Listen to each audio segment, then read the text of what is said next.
Hey, what's up everybody? It's Caleb from Caleb the Video Maker 2. In this video, we are going to be going over Signalr. Sorry, I was kind of in the way there. Well, anyways, this whole series is going to be about Signalr, and trust me guys, you have got to watch this. Signalr is one of the coolest things I have ever used, ever. Alright, so what is Signalr?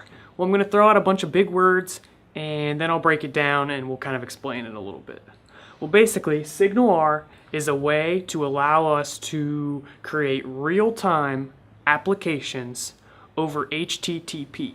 As many of you probably already know, HTTP is a standard protocol used to communicate from the client to the server. It's used for websites. That's why you go to http:// whatever. If you don't already know this, HTTP is what's known as stateless, meaning you make a request and you get a response. You make a request, you get a response.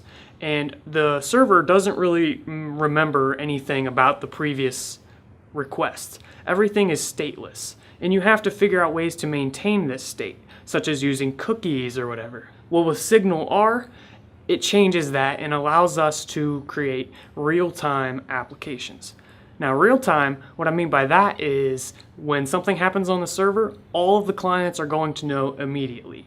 This could be great for chat applications, video games, automatic updates of like news or stock market prices, anything like that that needs to be updated automatically. This will be a great candidate.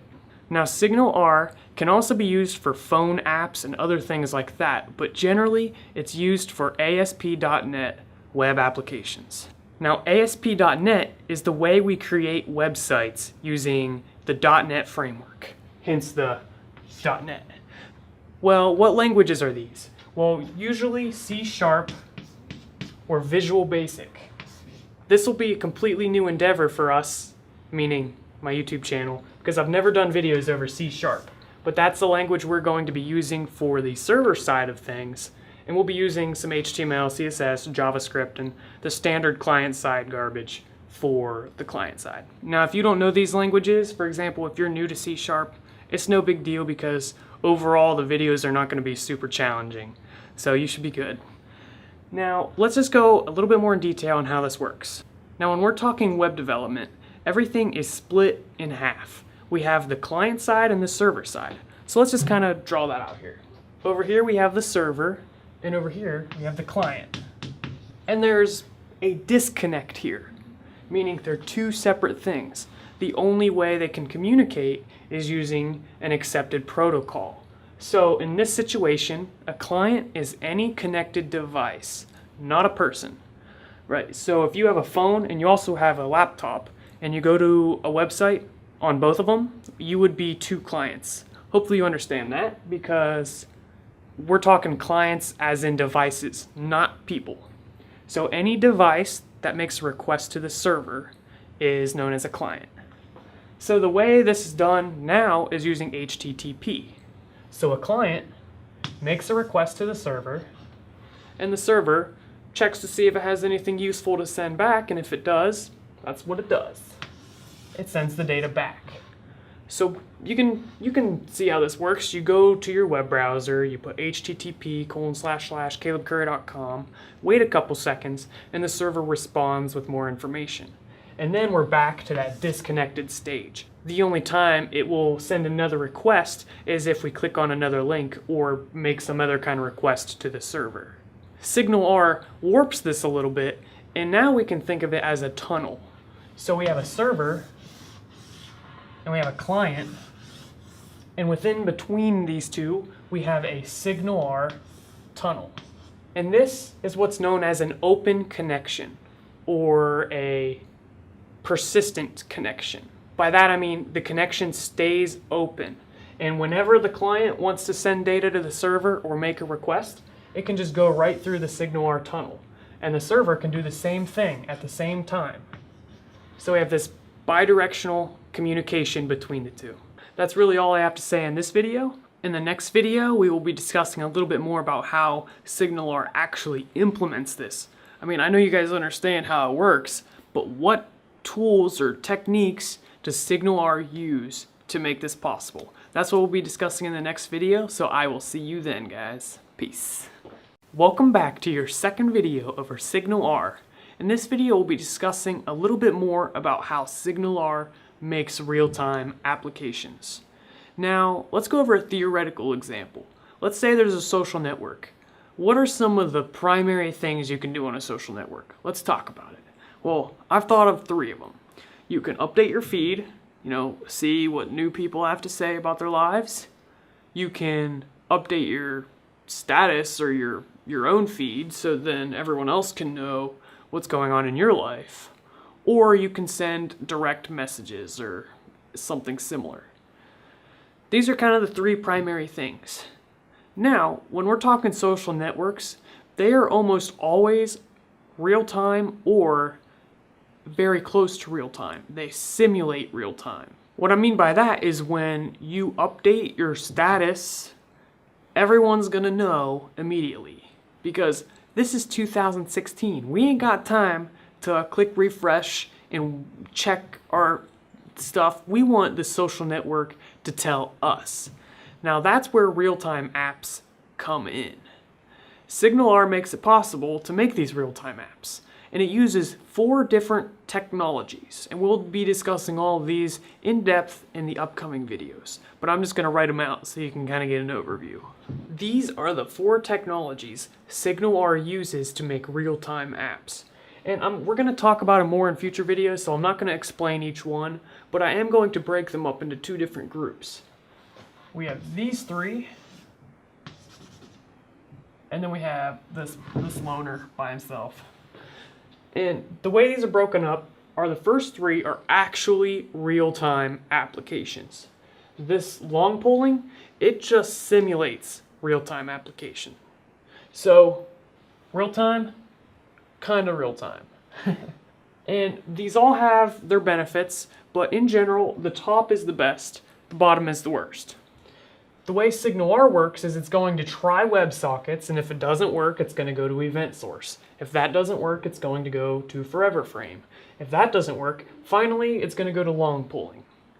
That is the order, and you can specify a specific one if you want, such as, hey, I want just this one. You can do that, but usually you just want it to pick whatever one you want. So we'll be discussing about all of these in the upcoming videos. So thanks guys, and I'll see you in the next one. Before we go into the details of the 4 different ways Signalr makes real-time applications, I want to talk about why we should use Signalr instead of just picking one of the list. Now, if you didn't see the last video, the way Signalr works is it picks one of 4 of the most popular technologies used to make real-time apps. We have Websockets, event source, forever frame, and long polling. You guys are testing my memory here. Now, why not just use Websockets directly instead of using Signalr? Why do we need to add an extra layer of complication to make it work? Well, there's a lot of great reasons, and that's what we're going to be discussing here. Well, the first reason I have is that when you create an app using Signalr, all of the 4 different technologies that we talked about are implemented. That means you really only need to understand 1 and you get the power of 4 versus learning just one of the 4. Well, if for some reason that one doesn't work, you have to go to a different one. So that's why I think Signalr is great, because you only have to learn one way and it'll figure out the rest. Another reason is that if like WebSockets gets a new feature or is updated a little bit, well, if your application's programmed in WebSockets, you might have to go and change some things or whatever like that. But if you're using Signalr, all those changes are going to be combined into the the usage of Signalr. You don't have to worry about each little technology changing, because Signalr is going to deal with that and make your application work the same way with the code you already have. You understand what I'm saying? Like, if you've implemented Signalr and all the technologies change, as long as you're using Signalr, Signalr is going to give you the right results. It's great. All right, the next reason is that Signalr is an abstraction. Now, what is an abstraction? An abstraction is basically a simplified way to work with something. Think of like a computer. To use a computer, you don't have to understand electricity, you don't have to understand binary or computer programming. All you gotta know how to do is plug it in and turn the on button. Press it, not turn it. Unless you have a turnable on button, that'd be kind of cool. That's an abstraction. If you want the more detailed stuff, if you want to get into circuitry, you can. You just gotta open the tower and dig around.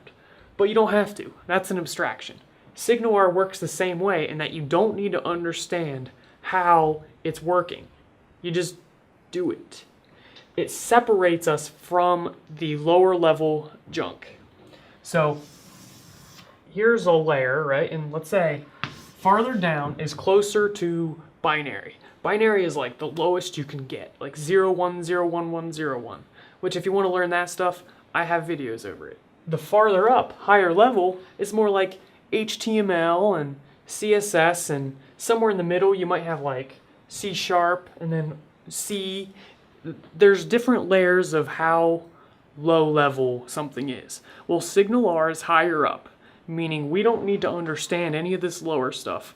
We just make a Signalr function or method or whatever and it works. That's why it's cool. The next reason I got is that Signalr is more cross-compatible.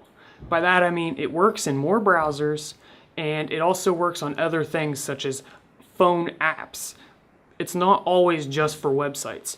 You can create a backend that will feed your website and your phone app, and you only have one backend.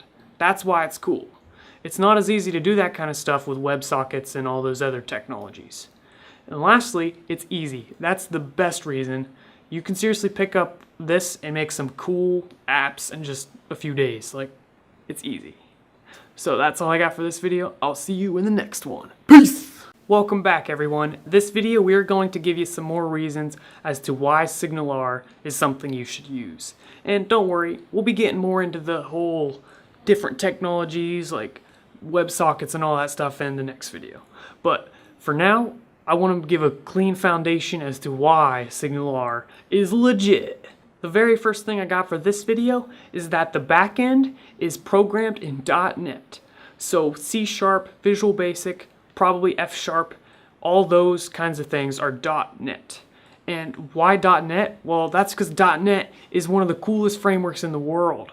Right? With .NET you get all kinds of extra functionality that's easily built in, and you don't always have to know the deep memory allocation garbage. It just works, right? So we're going to be building our backend in C#, which is an object-oriented programming language that's built on the .NET framework. The next reason I got for you guys is that Signalr has a bunch of cool functionalities that we can add to our web applications. For example, the idea of groups. So with Signalr, you can make basically a broadcasting system where we have some kind of data up in the server and we want to broadcast that to all of the clients. But in addition to that, we can make groups. So we could have multiple different feeds, I guess you could say, and certain people can subscribe to whichever ones they want. You've probably seen this in any kind of chat room kind of thing. If you open a chat room about C#, you only get the feed of C#. You understand? So that would kind of be like, hey, this is a chat room. If you join it, you're part of that feed. And you can be part of multiple feeds or groups, and it'll work fine. So that's one of the great reasons. The last reason I got for you guys is its scalability. Scalability refers to the application's ability to get bigger, serve more people, more clients. Well, Signalr works great even if there's a lot of clients connected in an open connection. I mean, if you think about an open connection, that's a connection that has to be maintained by the server. So if you have 100,000 people on your website, well, that's 100,000 open connections. And that can be a lot on a server. But because Signalr has very good scalability, it's easy to implement multi-server situations, and you could easily have 1 million users at one time without a problem. You just have to have the hardware to back it up. So that's the final reason I got as to why you should use Signalr. And if you disagree with me, then get out. I don't even care. This is my video series, man. But if If you don't, you can try just Websockets, yeah. But I recommend Signalr. Okay, bye guys. Welcome back everybody. This video is where we finally jump into the meat of this course. Now in this video we're going to be discussing what's known as Ajax. Ajax stands for Asynchronous JavaScript and XML, and I ain't even going to try to write that out, so just look it up if you need to know the spelling. What does that mean? Well, Ajax is a technique to make a request to the server, and the server is going to respond, but it's all asynchronous, meaning the client can still use the web application while the request is happening and the response is brought back. But it's only one way. So that means you can only make a request to the server and the server gives a response. It can't be the other way around, and that the server has new information and sends that to the client as needed. That would be two-way communication. Ajax doesn't work that way. Let's go over an example of how Ajax can make your web experience super legit. Alright, so you're filling out this super long form, you're signing up for a website or whatever, free stuff, and you have to fill out all this junk, right?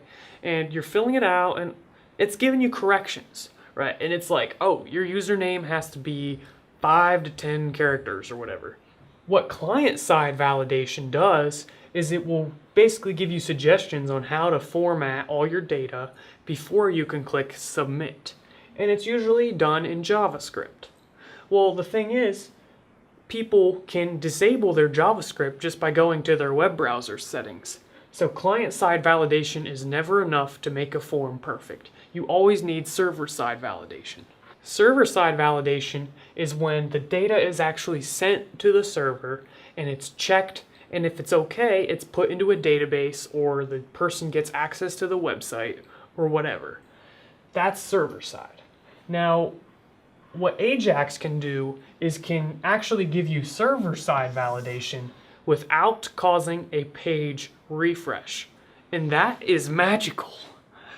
Some people aren't going to see why it's magical, but because HTTP is a stateless protocol, we're all used to having to click something, waiting for the response from the server, and then continuing.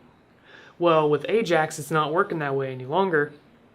Now, once you leave a form element, such as an input box, it can use an Ajax request to send the data. So like, let's say we have this form here, and here's all the data. It gets sent to the server validates it, and then sends it back to the web application. The web application did not have to perform a refresh. It just looks like client-side validation. As soon as you leave the box, behind the scenes there's an Ajax request to the server, and it updates and says you have to have whatever. That is one of the magical uses of Ajax. And this also allows you to do more things. For example, if you want to check if a username is already created, you can't do that with client-side validation unless you send a list of every single username that's ever been created. And you don't want to do that. With Ajax, the server-side validation could check that and send that data back, and it would look just like client-side validation. That's the magic of Ajax. Hopefully you guys see the power in that. Ajax isn't just good for form validation, it can also be used to check for new data. For example, in an email program, the website might use an Ajax request every 2 minutes to check if there's any new emails. That might be a little easier than having an open, persistent connection. But it might not be, it just depends. Now, keep in mind, Ajax does not create persistent connections. The connection does not stay open. We're not creating the tunnel between the client and the server. We're just simulating that. It looks like there's an open connection, but there really isn't. This is a way to simulate a persistent or an open connection. On top of that, it's only one way. If the client doesn't request anything, there's not going to be any updates. The server cannot do a push. It can't push data to the client. That's all I got for you guys now, so I'll see you in the next video, and we'll be discussing, I forget, but it's gonna be cool. See ya. Welcome back everybody. In this video we are going to discuss long pulling. Now, long pulling is a technique used by Signalr. The other videos, not as important, but this one, pay attention. Okay, so a lot of the stuff in this video is going to be taught by comparing to the last video. So we're going to be comparing Ajax requests with long pulling. And the primary difference is the response of the server. So if you remember an Ajax request, you have the client, and it makes a request, and it's like, hey bro, you got any new data? And the server is like, let me think about it. No, we don't. And then the client is like, okay, do you have any more data? And he's like, no, we don't. And then it's like, oh, do you have any more data? Oh, we actually do. Here, have it. Finally, we get that data. Well, long pulling is going to change that a little bit. Now, instead of giving an instant response with no, it's just going to keep the request until it does have new data.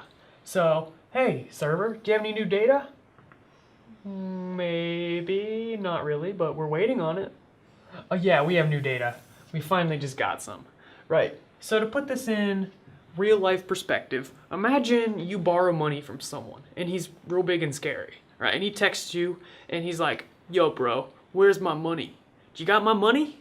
You have two options. The first thing you can do is say, no, I don't have your money. Sorry, not a good idea. Or you can just wait. Gotta love those people. And then once you do have the money, you can finally tell him, hey, I got your money. That's basically the difference between Ajax requests and long pulling. Ajax requests just say, no, I don't. Long pulling is going to wait until it does have something to say. So that's why this is kind of waits. So when should you use long pulling? Well, as I already told you, Signalr is automatically going to pick the best way to communicate from the client to the server. So you usually don't have to worry about it. But if you want to specify a specific one you want to use, you can skip a process known as negotiation. Negotiation is a process where the server and the client agree upon the way they're going to communicate, whether it be Websockets, event source, long pulling, whatever. If you know which one you want to use, you can skip negotiation and save some system resources. Now, usually negotiation is not a huge issue when it comes to system resources. So my suggestion, just let it do its thing. Sounds so dumb. It's not natural once you plan it out. Okay. Now I wanted to point out there are some downsides to using long pulling. The first one is it's not a persistent connection. The only thing long pulling does is simulate a persistent connection, but in reality it's going to be making tons of requests to the server, and servers have the memory of like a baby goldfish. Alright, you're going to have to remind that server every single request who you are. With a persistent connection, the amount of data that gets sent back and forth is drastically lower. The other downside is that it's one way. By this I mean, even though long pulling is cool, there's no real way for the server to do a push. The only thing it can do is make it look like the server is doing a push. By that I mean the server, it can't tell all the clients there's new data once it gets it. There's always a request for data, even though it's behind the scenes. If we had a server push, then we would never have to make requests to the server to ask for new data. Now you should also know that with long pulling, there can be an occasional timeout. And that's usually not an issue because right after the timeout, there will be a new request sent out by the client. So you usually don't have to worry about that. But just so you know. Alright, so in the next video, we're going to be showing all of this visually. And it's going to be a really good video, so I really recommend you watch it. Thanks guys, and I'll see you there. Welcome everybody. In this video, we're going to be discussing Ajax requests and long pulling, but we're going to do it visually. Now, if you ever do research on these topics online, I promise you'll run across some crazy pictographic gram that looks ridiculous and is super confusing. Well, my job is to break those down into understandable language. So that's what we're doing. So let's start off with just a normal website without Ajax and without long pulling. What does this look like? Well, let's split it up. Over here we have the server side. On this side we have the client side. So we'll start with this little dot. That's your computer. it makes a request to the server. Now the server gets that request and it's going to do some processing. Now this is where your server-side code is going to reside. Your C#, PHP, Python, whatever you're developing in. With this course we'll be using C#, but this is a normal example without using Signalr, so you can imagine whatever you want. So that's going to get all the stuff it needs to send back to the client. It's going to get the HTML, the CSS, the JavaScript, the pictures, the media, whatever it is. It's going to get it all ready, and it's going to send that back to the client. So this little bar here is processing. It takes time for the server to do all that. So we'll just kind of shade that in. Now, you're on that web page and you're just doing your thing until you want something new. You're bored with looking at this page, so you make a new request. And then that server has to go find the new data that you asked for. And then it sends it back. And then you're reading, oh, you're really bored now, so you need more data. And this time, it sends it back. It just follows this pattern right here. This is the standard web. When you introduce Ajax, things change. So let's talk about that now. With Ajax, the first request is going to be completely like a normal standard web request. Okay, there's not going to be anything fancy. That's because you actually haven't gotten any files. The way Ajax works is you code stuff in the client-side code that you're going to send to the clients. But until they get that, it's just normal. So it's going to make a normal request to the server, and the server's going to get the files and send them back. This looks exactly like the normal one we just talked about a second ago. What changes here, now that you have the client-side code, this is going to stay active. So this is going to go on until you're done. Now, whenever you need new data, all you have to do is make a request. The server's going to process it and send it back.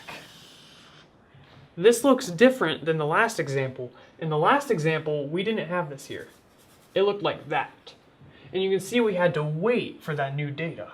Well, Ajax makes things asynchronous, meaning you don't have to wait for this to be done. You can still look at your web page while that's going on. And then, oh, you want some more data? Here we go. This is basically the process.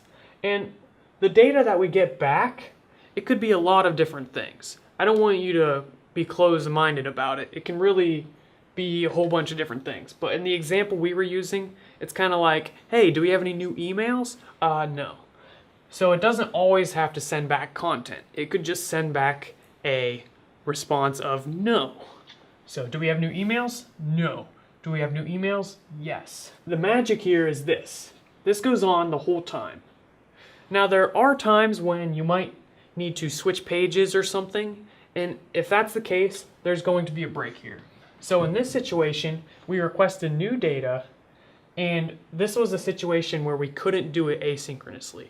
So for example, if you switch your pages, if you decide you want to go to a new page on the website, well, that is not going to be an asynchronous kind of thing. Instead, we request it, wait for the data, and then we get it back. So with Ajax, you kind of have a mix. You have some Ajax and you have some normal. Now let's move on to long polling. Long polling is going to look very similar to Ajax and just the normal because we're still going to have this opening thing. We have to request files before we can open that connection that's going to last. So once we get the appropriate client-side code, now our client understands how to do long polling or Ajax. In this situation, we'll go with long polling. So this is going to stay open. So after every single response from the server, we're going to open a new request. So as soon as we get this, boom, we're going to open a new request. And this is going to stay open until we get data. Oh, we got data, send it back. Open a new request. Oh, we got data, send it back. Oh, open a new request. And same thing happens here. If you want to switch your page or something, you might have to do a complete new request, and that's going to kind of break this continuation. Well, hopefully that was all clear. That kind of pictographically shows everything you need to understand when it comes to the normal web, Ajax, and long polling. Thanks guys, and I'll see you in the next video. Hey guys, what's up? This video we're going to be discussing the magical forever frame. Forever frame is one of the 4 ways Signalr works. We have Websockets, event source, forever frame, and then long polling. So forever frame is kind of like the 3rd option in the list, but it's still really cool. So let's kind of dig in and see what it's like. Well, the first thing we need to know about forever frame is it has to do with an HTML iframe. Iframe is an HTML element. That means we can embed it in our HTML pages. If you've ever embedded a YouTube video, you have probably used an iframe. It's a way to open a connection to another server. So within this iframe, you're going to put a URL to where the server is listening on. This is kind of complex and you don't really need to understand all the details. I don't even understand all the details. But just this is kind of a rough overview. The iframe is going to have a URL of where the server is listening on. So kind of like making a request over the internet, but now we're doing it within our HTML page in an iframe. And once this connection is made through this iframe, the server is able to run stuff on the client. So if we have a JavaScript function, let's call it announce. Well, on the server, that's our server, it is able to call this function and give it data. So it could announce something on the client by putting data in the announce function, and then that function runs. And just for you beginners out there, a function is basically a piece of code that can be ran just by calling its name and passing in some data. So when we say announce, parentheses, and then we pass in like, welcome to the web page or whatever, and then close it, we are running the announce function, which might do all kinds of different things. That is the way forever frame works. Now this video is the first video where we actually talk about the server push, which I've mentioned many times. In this situation, the server can send data to the client without the client requesting it. The only request of the client is the initial request to get the client-side code. And that's going to be that way for all of them. That's when you go to HTTP, whatever the website is, and then you get the code, and then forever frame starts running. But once it starts running, the server can now send data to the client as it desires. That's cool. That's called a server push. So it's a push from the server. Now, just like anything, forever frame has its downsides. One of the downsides is that when it sends data to the client, it can take up a bunch of RAM by just sitting there in that iframe. One of the ways around this is to program it to clear out the data every so often. Another downside is that the client must support iframes. So how many clients actually support iframes? Well, the only kind I can think of are ones that have web browsers, because web browsers can have iframes in HTML that you receive from the server. There may be more out there, but that's the only one I know of. So this is limiting in the clients. Earlier I mentioned how Signalr can work with all different kinds of clients. So if for any reason the client does not support an iframe, well in that situation it's not going to choose forever frame. This is a good reason why you should use Signalr, because you don't have to worry about whether the client has support for iframes or not. You don't have to worry about putting the iframe in your HTML. It's going to do all of that goodness for you. If you were just using forever frame alone, you would be limiting yourself to just web browsers or anything else that supports iframes. The third downside is that this is a one-way persistent connection. What this means is that anytime the client wants to request data or it wants to send data to the server, it's going to have to make a new request. It's not going to be able to send it through the iframe in like that tunnel I drew earlier when I was talking about persistent connections. It's going to have to make a new request, which requires more resources from the server. But this is great for pushes. So if your application primarily uses pushes, like pushing data from the server to the client, then this might be something that would work. Good thing we don't even have to worry about that, but I'm just saying. In some kind of application such as a chat room, this would not be the best option, because anytime you submit a message, that's going to have to be sent to the server in a separate request. Well, that is Forever Frame. Thanks guys, and I'll see you in the next video. What's up guys? Welcome back. In this video we're going to be discussing event source. This is also known as server sent events. This one has to do with what's known as a content type. Things on the internet have a content type. So when you create an HTML page, it has a content type of text/HTML. There's a very similar thing for JavaScript and all other kinds of data on the internet. Well, with the event source, when you make that first request to the server, it responds with a content type of text/event stream. This text/event-stream is where the magic happens. When the client gets this, it starts listening for new data. It's a stream. It's expecting to get new data. So this opens a one-way persistent connection from the server to the client. Very similar to how Forever Frame allows the server to send stuff to the client. Just like Forever Frame, event source will have to make a new request if the client wants to send data to the server. I would suggest that the best way to think about this is the subscriber concept. So the client subscribed to the server's stream of continual content. Kind of how when you subscribe to my YouTube channel, you're going to get notified of any new videos. Hint, hint. Well, believe it or not, that's really all I have to say about event source. In the next video, we'll be talking about my faves, Websockets. See you then, guys. Welcome, guys. This video is about Websockets. Now, I think Websockets are the best of all four of the ways Signalr works, by far. So in this video, I'm basically going to describe what a web application would be like if it was a perfect world. Which means we're using WebSockets, right? So basically, I'm describing WebSockets when I do this. Well, the very first thing is I would say it has to be bidirectional. By this, I mean there is communication from the client to the server and from the server to the client.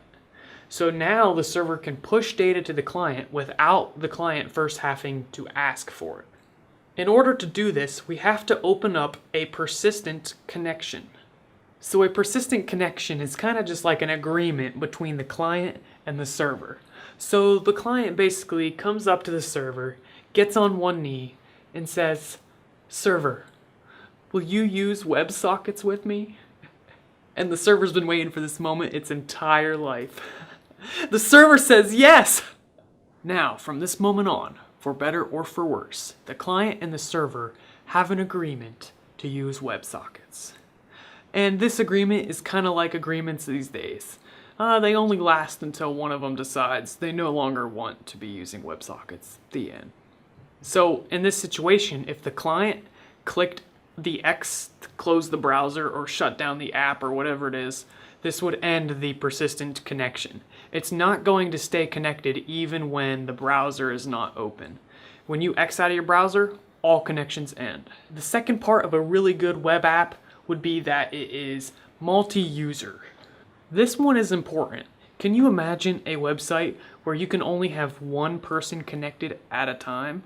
Well, with WebSockets, you can have multiple people connected at one time, all interacting with one another. So to go along with the other example, this server wasn't very faithful because now it has persistent connections with everybody. Like millions. I didn't even know a server could be so unfaithful. The next thing I would say is that the web application is full duplex. What this means is that the client can send data to the server and the server can send data to the client at the same time. The fourth thing, I think the web app should be asynchronous. And there's a 98% chance I'm going to spell this wrong, so I'm just apologizing up front. Did I get it? Let's hope so. Yeah, that's right, I checked. Well, this is basically everything WebSockets is. It is bidirectional, multi-user, full duplex, and asynchronous. That is just way too awesome for one thing. Now, some of the other technologies we talked about have some of these. For example, event source, it is asynchronous, but it's not full duplex. Remember, it's only one way. Same for forever frame. Well, Websockets basically combines everything awesome into one giant delicious piece of cake. No, pie. Yeah, pie's better than cake. Well, unless it's gross pie. Only apple pie. That's good. So as you can see, I get a little bit excited when it comes to WebSockets. They're really cool, and it's awesome that Signalr implements them. So WebSockets is going to use its own protocol, WS. I bet you can't guess what that stands for. So I'm pretty sure all of the modern browsers support WebSockets, although it's still kind of new, so there may still be some limitations. That being said, you should still learn them because they are the future of the web. And the best way to learn them is through Signalr, because it does all the magical stuff for you. If it's not supported, boom, don't even have to worry about it. It just does something else. That's all I really got to say about WebSockets. I know, wasn't the most technical tutorial, but that's all you really need to know to understand them. So thanks guys, and I'll see you in the next video. Hey, welcome back everybody. This video we are going to be discussing how Signalr is implemented. We're just going to be scratching the surface here to actually talk about what we need to do as programmers to make Signalr do its thing. Like, what do we type? The first thing we need to do is create a C# class. So for those of you who don't know, a class is basically a blueprint of data we want to create. And we'll discuss that a little bit more. But within this class, we are going to create methods. A method is basically a section of code that we can call or invoke. That is the term that I'm going to try to use in this series. Now methods, you can also call them functions, but the difference is that a method is basically a function in a class or an object, which minor detail, but basically methods, functions, same thing. What is a class again? Well, it's a blueprint that we basically structure what we want our data to look like. And then what we do is we instantiate that class into what's known as an object. So you could say an object is an instance of a class. So I'll just go through a classic example of a person class. So we have a person class, and we put methods in there, such as anything we want the person to do, such as walk, talk, complain, whine, you know, what most people do, eat. And then we can instantiate that class into an object, which would be a specific person, such as Caleb. Then Caleb could do those methods, such as walk, talk, eat, or whatever. So this is like the basics of object-oriented programming, and this series really isn't about object-oriented programming, but I'm just trying to give you the basics in case you don't know much about it. But in general, it's pretty easy, so you don't gotta worry about it, because I'll be explaining it as we type out code, but this will give you the fundamentals of what we need to know. A class is instantiated into an object, and then you can invoke the methods in that object. So if we created a class called person, we could make an object called Caleb, and then we could say something like, this would be invoking the talk method on the Caleb object, which is an instance of the person class. Yeah. Well, how does this apply to Signalr? Because we're not going to be making person classes. We're going to be making a class called a hub. And how is Signalr going to know that this class is a hub? Well, it's going to inherit from a class that's already made in Signalr, which is conveniently named the hub class. The way we show that in C# is we put a colon after our class name. So if we made a class, we could say it's called my hub, right? We need to tell C# that this is a hub. So we put a colon and then just put hub. Now, this is a hub class. We are going to instantiate this when somebody goes to our website. We create a myHub instance.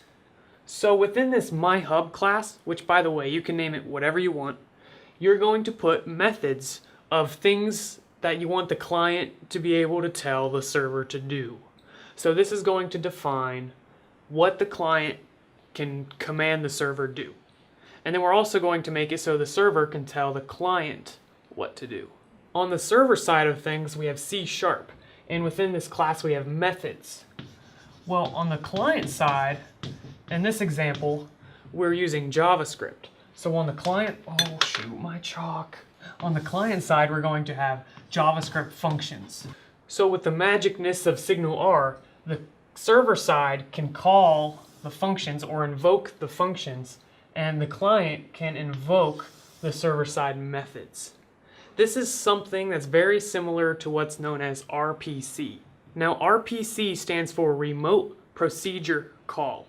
So what that means is that the server and the client are separated, and we're doing a procedural call on the other one. So a procedure is basically the same as a function or a method. So the server can call a procedure on the client side, and the client can call a procedure on the server side. By the way, the word call, this is basically the equivalent of invoke.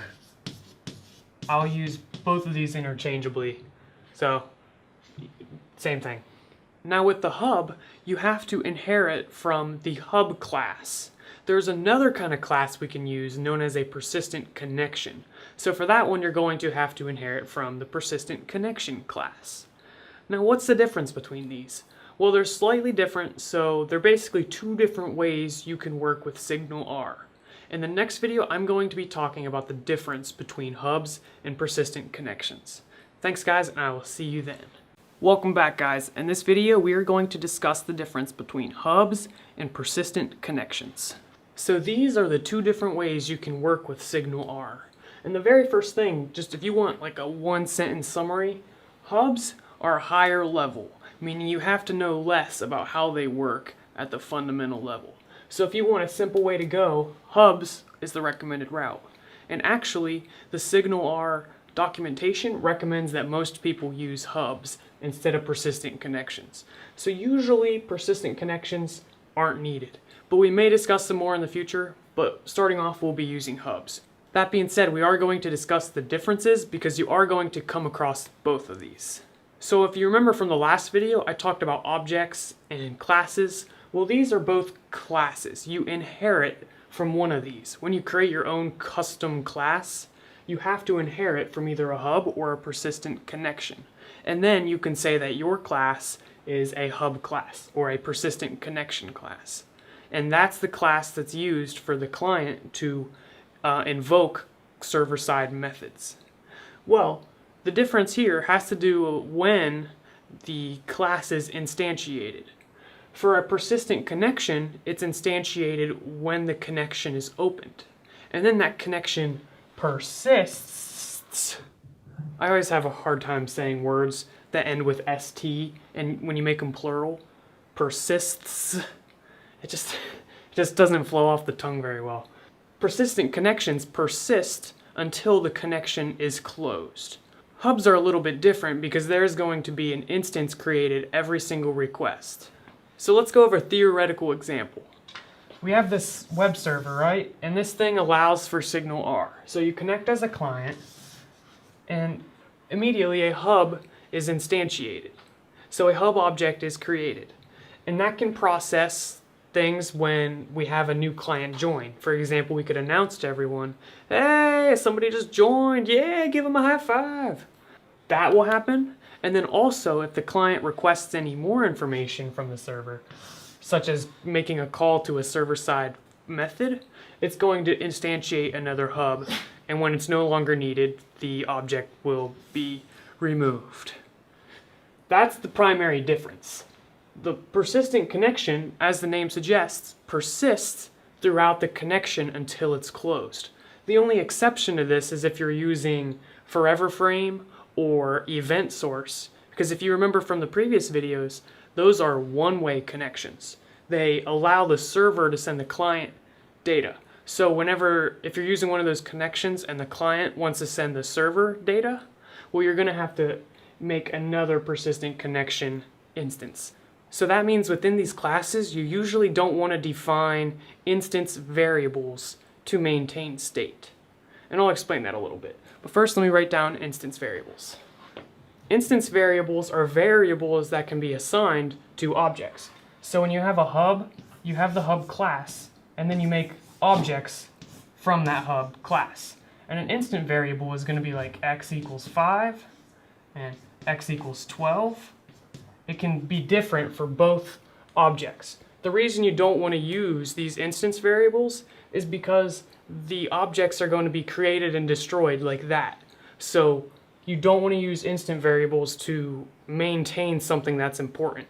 For example, if this number or whatever you assign to the variable is important, you don't want to use it in an instance variable. You're going to have to use a static variable or something else, and we'll talk about that in another video because we're going off topic. I personally think the naming here is kind of confusing because in earlier videos I talked about persistent connections with Websockets, event source, and forever frame. But this persistent connection isn't talking about that. When they name it persistent connection, you get the impression that only the persistent connection class is going to use those three technologies. That's not true.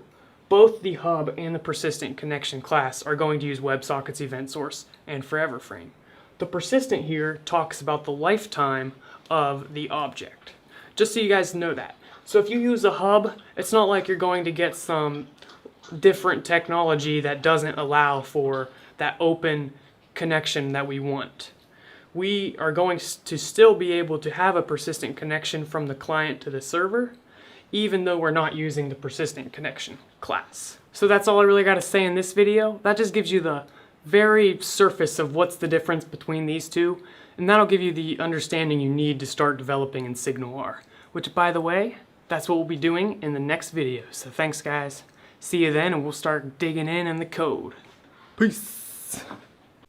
Welcome back, everybody. In this video, we are going to be installing Signalr. But first, you're going to need to download Visual Studio. This is the IDE that we're going to be using to write all of our code. Now, you can just go to visualstudio.com and then download Community, which is a free version that I'll be using. And if you have a future version, the chances are most of the stuff's going to be pretty similar. So once you got that, you can just open it and it'll look something like this. Over here on the left, you can click New Project and select ASP.NET Web Application and give it some super creative name. Now, this create directory for a solution will put all of your stuff in one folder, and I always check that to keep things organized. Once you got that done, you can select MVC under ASP.NET 4.5.2 templates. That is what we will be using, and yeah. Alright, so it's loaded. It'll look something like this.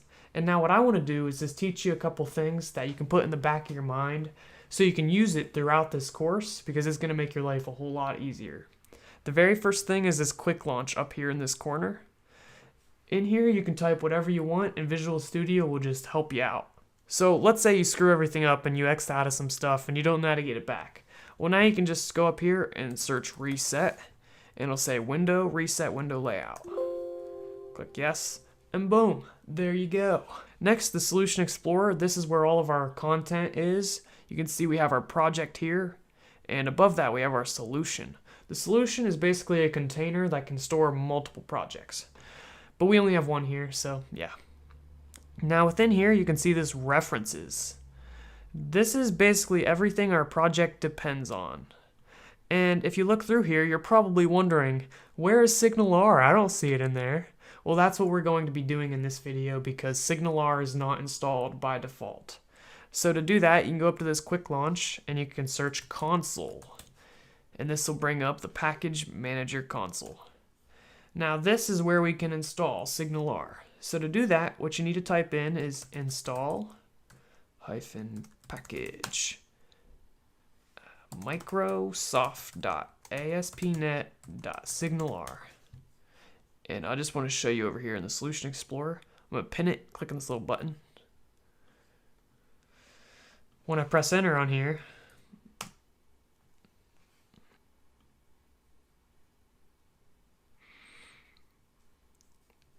it just added some new Signalr stuff over here. So now we actually have our package installed, and now we just need to do some configuration. So we need to tell our project that we want to use Signalr. Now to do that, you go to the startup.cs file. And if you're a beginner, you probably don't know much about middleware, and I'll be talking about it all in a future video, but it has to do with this Owen thing up here at the top. We're basically just saying, hey, we want to use Signalr. So to do this, all you gotta do is type app.map, and you can see we get some options. This little pop-up is known as Intellisense, and it's going to tell us what we could use in this situation. Now the one we want to use is this map Signalr right here, and then just put an open and close parentheses. Now it's basically configured. That's all we got to do for that. So we can just X out of that file, and we can actually X out of all these files. We don't need any of them. But there's a couple scripts we're going to have to add to our project. To do that, you're going to want to go to this views folder and open it up. And in here, there's a shared folder. Open that up. And in there, there's a layout, an underscore layout.cshtml file. This is known as a razor file, which is going to combine C# and HTML. This is basically our layout for our website. It's going to have our menus and our footer and all of that good stuff. Well, if you scroll down to the bottom here, you can see this rendering section, the scripts.render. Well, this is a concept known as bundling. Bundling is where we basically put a bunch of files and send them down to the client in one request, rather than having to make the client make multiple requests. Now we're going to add a couple scripts in here. So to do that, you just put script and you can close it, and you can see Visual Studio will automatically put the closing tag. So that's awesome. Now within the first one, just put source equals tilde and a little squiggly. And then you're going to want to put scripts, and then click jQuery.signalr/-2.2.0. And there's two options here. You can use either one, but the min one is the smaller file size, so it takes up less when you send it to the client. So that's what I always use. And we're going to need one more script in here, so we can just go to the new line and type out script. Source equals tilde/signalr/js. Now you might have noticed that when we typed that out, nothing popped up for us to click. That's because this script doesn't actually exist right now. There's no Signalr folder. This script is going to be generated for us. So that's part of the magic of Signalr. So now that you have your scripts configured, you are ready to create your first hub. And we will be doing that in the next video. Thanks, guys. See you then! Welcome back, everybody. In this video, we are going to continue our Signalr adventure by creating our first hub. So a hub is just a C# class. So to add a class to our project, all we have to do is right-click and click Add, and then Class. Now you can name it whatever you like. And you can see here it has this .cs, that means a C# file. If you don't put that, it will add it by itself. So you can just put the name of it here. I'll just put my hub and click add. Now it just added it right here, right in the root of our project. If you want, you can put it in a folder or something like that, but this will do for now. If you remember from one of my older videos, I mentioned that in order to tell C# that, hey, this is a hub, we have to inherit from hub. Now, you can see when I put hub, it has a little red squiggly under it, and it's not doing much. It doesn't seem to be working. Well, that's because of namespaces. So any class is always inside of a namespace. So if you remember back when we had the console, we went through here and we installed Microsoft.asp.net.signalr. Well, this is the namespace of that hub. So what we need to do is put Microsoft.ASP.net.signalr.hub. Now that is quite the long name there. So because that can get kind of tedious, there's an easier way to do this. And what you can do is just take all of this stuff right here and take it up here and put it as a using statement. So you can say using Microsoft.asp.net.signalr, and then you don't have to qualify it. Qualifying means when you put the namespace before it, or to tell it where it's from. So now we can just put hub. Great, that's all you really have to do to create your hub, but we're gonna go a little bit farther. Within this hub, we are going to create a method. So to create a method, just put public void, and then you put the name of the method. announce, put two parentheses, open, close, and then put an open parentheses. You can see it'll automatically put the closing one. Press enter, it'll take them down to the next line. So now we have an announce method. And just to kind of go over this a little bit, public means it's accessible to other classes. Void means it's not returning any data. As you can see, it's really not even doing anything. This is what's known as the identifier. It's the name of the method. And then the parentheses are where we put parameters. So if we need to send data to this method when we call it, that is where we would put that. So for example, we could say string announcement. And what that would require is when we go and call this method, we have to pass in an announcement, which we can then use inside of the method announcement. But for now, that's out of the scope of this video. So that's really all we really are going to talk about in this video. In the next video, we'll be talking about what we're going to put inside of here and how exactly the client is going to call this data. So thanks guys, and I'll see you in the next video. Welcome back everybody. This video is a continuation of the last video. Now, before we talk about how the clients are going to call this method, let's first make the method do something. So what we're going to do is tell all of the clients that there's an announcement. So to do that, we can access the clients property, and then we can select all of the clients. And then after this dot, we can put a method or a function that is available on the clients. So just for consistency's sake, we will call it announce. So what's happening here is that when this method gets called, every single client has a function announce that is going to be executed. All right, so what exactly are we going to be announcing on the clients? Well, we're actually going to pass in some data to be announced. So that means the client is going to have an announce function that accepts data. What are we going to pass in? Well, we're going to pass in a message. And you can see that's going to give us an error because the message does not exist. So where does this message come from? Well, essentially what we're trying to do is make it so a client can type up a message and press send. That message gets sent up to the server and it's rebroadcasted to all of the clients. And the client is going to pass in data to this method. So we could say string message. So basically, this method gets called and we receive this message here, and then this message is rebroadcasted to all of the clients. That is essentially how the server-side code works. In the next video, we'll be talking about the client-side code. Thanks guys, and I'll see you there. Peace. Hey, what's up everybody? Welcome back. This video, we're finally going to start working on the client side of our application. So we already have all the server-side stuff, and that's cool, but it doesn't actually do anything until we implement the client side. So over this video and the next few videos, that's what we're going to be doing, and it's going to be quite adventurous, so hopefully you guys are excited. So the very first thing we're going to do is run this application. So there's a couple ways to do that. You can go up here and click debug and click start without debugging, or the easier way is just use the shortcut Control F5. Alright, so this is what our application looks like. It's pretty cool. I mean, for the fact that we didn't have to code any of it, it's pretty awesome. But still, there's some things that need changed. For example, we're not going to need any of this stuff in our application. So let's get rid of that. Let's go back to Visual Studio, and then over here in the views, open that up, and then go to Home, and then index.cshtml. Double click that to open it. This is where all of our code is that gave us this page here.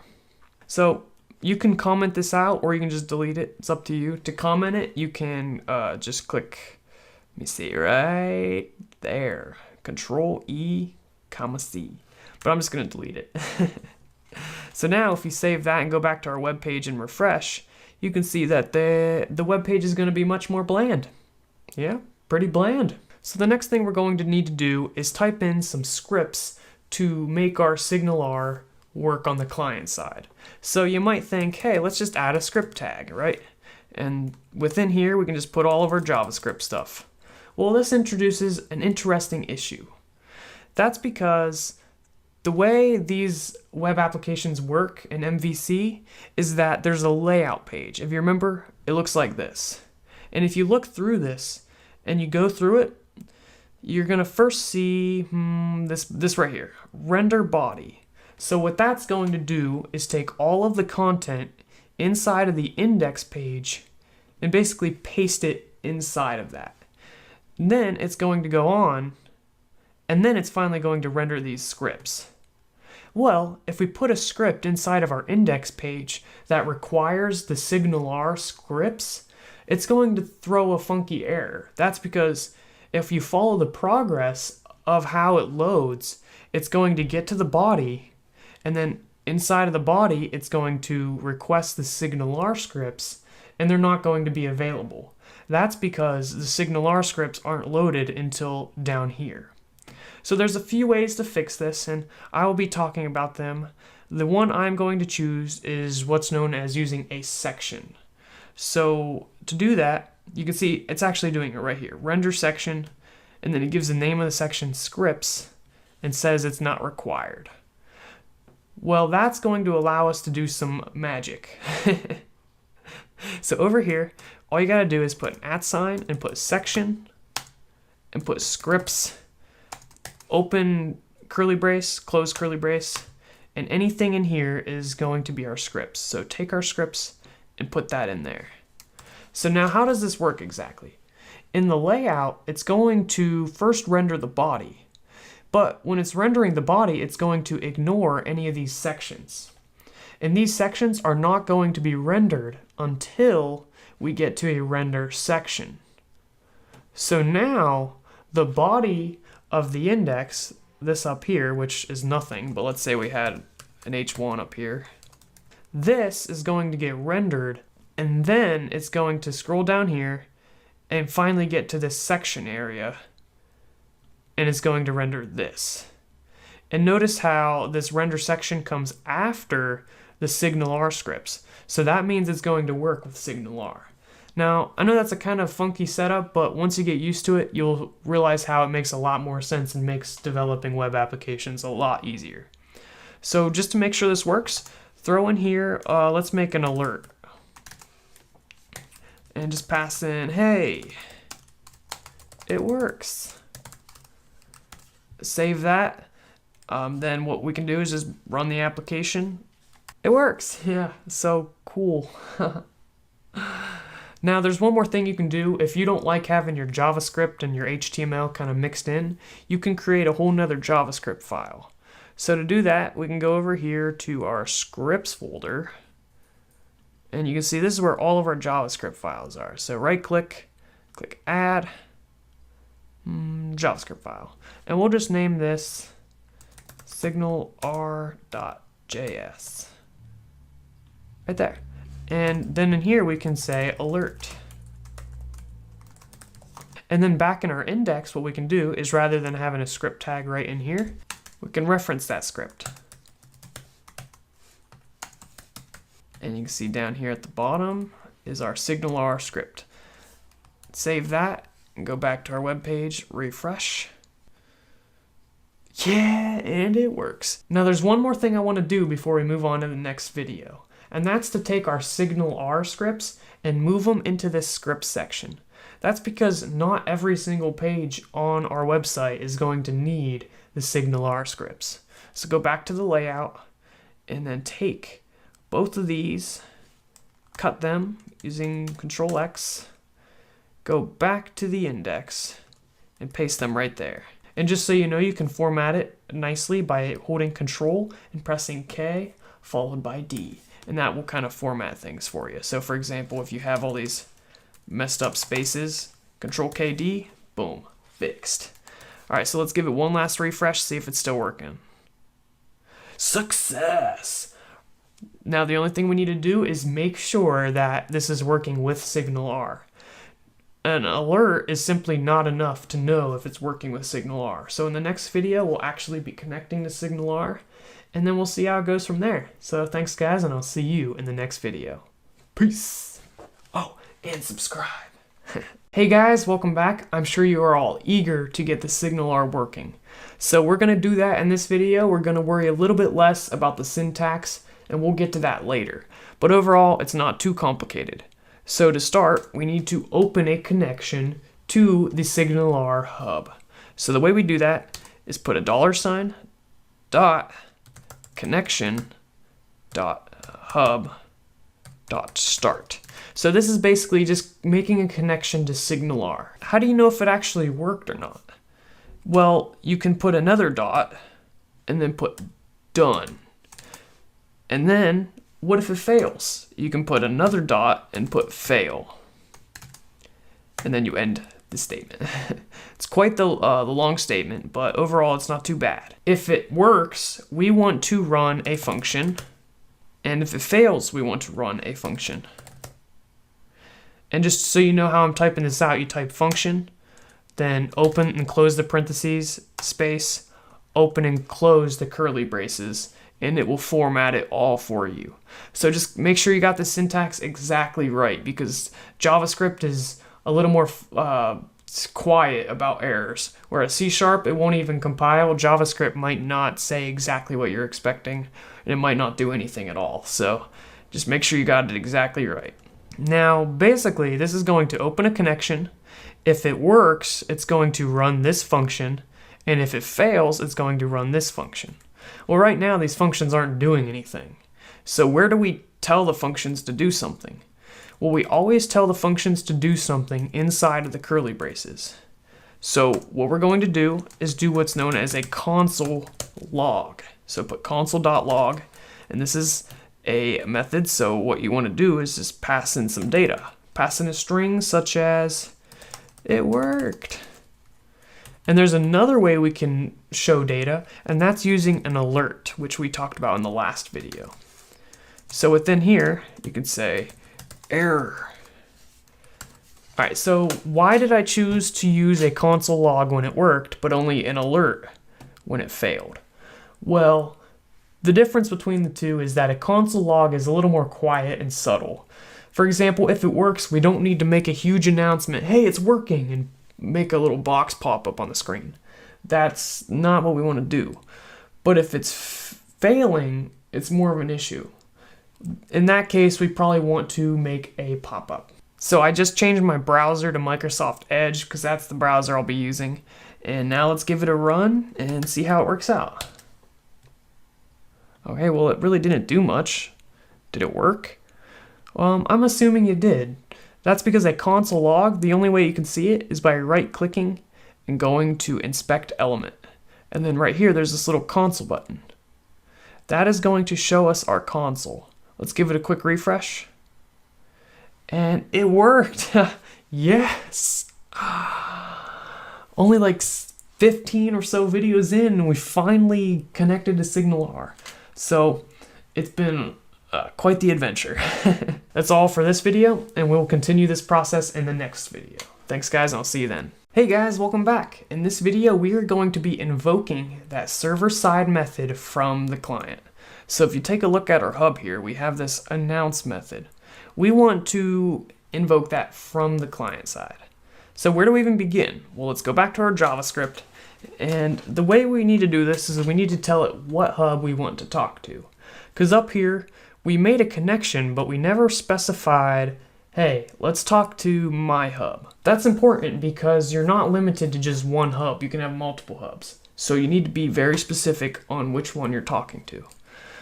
So we're going to have it so that when the connection is established, we invoke that server-side method.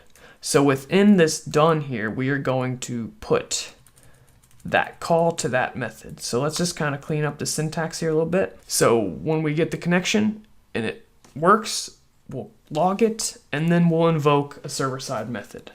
So what we're going to do is $dot connection dot, and then what you need to do is put the name of the hub. But the capitalization is very important. We're going to use camel casing. That's where the first word is lowercase and the next word is uppercase. My hub dot server dot, and then we're going to say the method that we want to call, which is announce. All right, let's give it a try. Let's save it and go back to our web browser, give it a refresh. Object doesn't support property or method. Announce. Okay, I forgot an N. There we go. Save it now. Go back to our browser. Refresh it. It worked. Okay, so why is it not doing anything? Well, let's go do a little quick review. So when we look at our server-side code, the announce method is making a call to the announce function on all of the clients. So you should expect in our client-side code to have an announce function. That's why it's not doing anything, because there's no function to be called here. So let's create this function. What we need to do is we need to put a $, dot, get the connection, dot, say the hub name, my hub, and then we need to say client, because now we're making a client-side function, dot, announce, and we're going to set that equal to a function. So what's going on here? Well, the server-side code is looking for this announce, and we're going to assign this announce to this function. So when the server calls it, it gets fed this function here. So within here, all we're going to do is make an alert. All right, let's give it a try. Let's see if it works. Let's open our browser, give it a refresh, and nothing happened. So why isn't it working? Well, let's look back at our server-side code real quick. You can see we're calling the announce function and we're passing in a message. If you go back to our client-side code, we're not accepting any data here. So it doesn't see it as the correct function. So what we need to do is we need to accept that message right here. And then what we can do is alert that message. One more thing though, go back to the server-side code. That announce method, that's server-side, expects a message. So we need to give it that message to be re-announced. So back on our client-side code, when we call the server method, we also need to pass in some data. So let's pass in a string that says connected. And also we don't need to make this a string because that would just make it say message. Save that. Now let's give it another try. Hopefully it works. Connected. All right. So we have effectively created our hub. We've created client-side code to connect to it, and we made that message be announced. One more cool thing I want to show you though, guys. Let's open this Edge browser and let's open another one. Let's go to localhost, copy it, and we're going to make two windows essentially. We're going to go to it on here. And look at that. It says connected on both of them. So that's the magic. We just made our first real-time application. Hopefully you guys see the power in that. That is incredible. All right. One more thing that I want to do, and I will do that in the next video. Hey guys, welcome back. In this video, I want to do one more thing with our app. I want to take this message here, and I want to display it on the page rather than alerting it.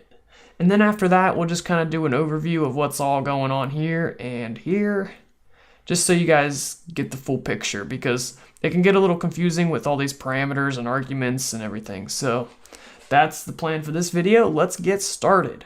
So the very first thing we want to do is go to our index page right here.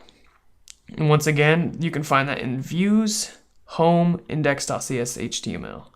And within here, we are going to make a div, and we'll give it an ID and set it equal to welcome messages. All right, save that, go back to our JavaScript, and then what we can do is we can, in here, get rid of that alert, open that up so I got some more room. We can get that element in our JavaScript by putting a $, parentheses, and then put quotes, and then put pound welcome messages. So that is going to get the element from our HTML. And then what we're going to do is use an append method, and we're going to pass in the message. So now, when we go to our page, and what we do is we're going to refresh it, our message should appear in our HTML. And it works. So now let's try it with two browsers, and you'll kind of get a little better of an idea of how this real-time application junk works. So we got one open, let's open another, and we'll give this page a refresh. Sweet, okay, so as you can see on the left side, it also put the connected. So no matter, every single time I refresh, it's going to post that connected message on the other browser. So these are effectively both working on the same app at the same time. They are real time. And just to make this a little prettier, we can go back to our index and we could add or actually go back to our JavaScript and we could add plus and throw in some HTML here to make a break tag. Now let's give it a shot. Let's go back to our browsers, refresh. Go back to this one, refresh, and you can see there it shows the connected message on the other one. All right, so let's just do a quick review about what all is going on here, as it can get a little messy sometimes. Let's start with the client side. So the very first thing is we make the connection, and once that's done, we console log it, and then we reach this announce method on the server, and we pass in a string connected. On the server side, and guys, you can right click and you can click a new vertical tab group, and that'll display them both at the same time. So now we can kind of get a little better view here. So we pass in this data. On the server side, it is expecting a string and it gives it the name message. So that connected meets the qualifications. Now it takes that message, which contains the data of connected, and it sends it to the announce function of all the clients and just pushes that through. So on the client side, it receives that down here. So this function takes a message, which would be connected, and then appends it to the element with the ID of welcome messages. That is essentially how the whole process works. For some clarification, there's basically two things here when it comes to passing data. There's parameters and arguments. Parameters are the variables that hold the data. So like, for example, string message here, that is a parameter. An argument would be the data we pass into it. So in this case, connected is the argument for the announce method, and it gets stored in a parameter named message. That parameter message is then resent out as an argument of the client side announce function. And then on the client side, it accepts that as a parameter and then announces that in the HTML of the element with the ID of welcome messages. So that's a lot of words and a lot of stuff going on, so just study it, make sure you got it down, and in the next video we'll be doing something even cooler. So thanks guys, I'll see you then. Welcome back everybody. As you can see, I got a little bit of a new environment because I just moved, and actually I've misplaced my tripod, so I literally stacked two tables on top of each other. So the chances of something going wrong by the end of the day is extremely high. On that note, let's proceed. So this is where we left off. We had the JavaScript side and the hub, the C# side. And this video is going to be a little bit about kind of a bunch of different little things, but JavaScript Scope, a couple other things with JavaScript, and then we'll probably conclude it all by putting this all inside of a Git repository. So we're gonna hit a bunch of different things, so I recommend we get started. So the first thing I wanted to talk about was JavaScript Scope. And the idea of scope is the lifetime of a variable. So you declare a variable like this in JavaScript. And whenever we just make a variable like this, it's in what's known as the global scope. And generally, you don't want to put things inside of the global scope unless you absolutely need to, or if that's for some reason you want to do that. The reason being is the global scope is shared amongst all of the JavaScript files, and there's a high probability of you accidentally overwriting a different variable in a different file or something like that.